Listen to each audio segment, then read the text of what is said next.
یہ ولادیمیر جابوتنسکی ہے جنہوں نے 1923 میں اپنے مضمون دی آئرن وال وی اینڈ دی عربز میں اسرائیل کے لیے ایک فوجی اور سیاسی نظریہ پیش کیا تھا۔ جابوتنسکی روس میں پیدا ہونے والے ایک اہم زائنسٹ لیڈر، مصنف، خطیب اور فوجی رہنما تھے۔ انہیں ریویژنسٹ زائنزم کی نظریاتی بنیادوں کا معمار سمجھا جاتا ہے۔ ریویژنسٹ زائنزم ایک سیاسی زائنسٹ تحریک تھی جو 1920 کی دہائی میں ابھری اور اس نے طاقتور یہودی ریاست کے قیام اور فوجی طاقت کے استعمال پر زور دیا۔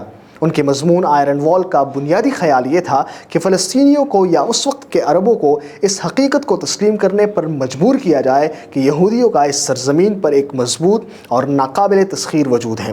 جابوتنسکی کا ماننا تھا کہ عرب کبھی بھی رضاکارانہ طور پر یہودی ریاست کو قبول نہیں کریں گے، اس لیے یہودیوں کو ایک ایسی آہنی دیوار جیسے فوجی طاقت اور مضبوط آبادکاری تعمیر کرنی ہوگی جو اتنی قوی ہو کہ عرب اسے توڑ نہ سکے۔ ان کے مطابق جب عرب یہ جان لیں گے کہ وہ یہودی ریاست کو فوجی طاقت سے ختم نہیں کر سکتے، تبھی وہ یہودی ریاست کے ساتھ بات چیت کرنے اور سمجھوتہ کرنے پر آمادہ ہوں گے۔ اس وقت تک کوئی امن ممکن نہیں ہوگا۔ آج بھی آئرن وال کا تصور اسرائیلی دفاعی حکمت عملی اور سیاست میں ایک اہم کردار ادا کرتا ہے۔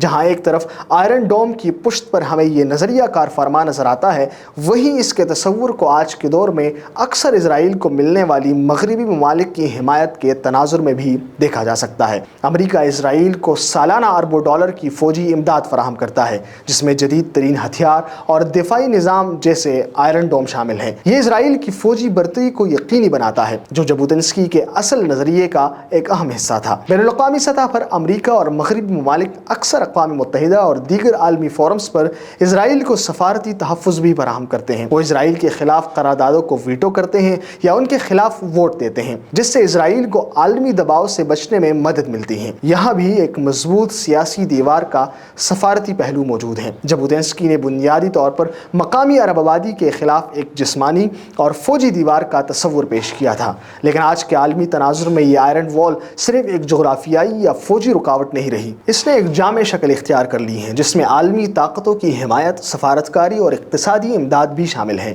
یہ سب مل کر اسرائیل کے وجود کو ایک ایسے مضبوط قلعے کی طرح بناتے ہیں جس کو مخالفین کے لیے ممکنہ طور پر توڑنا انتہائی مشکل ہو۔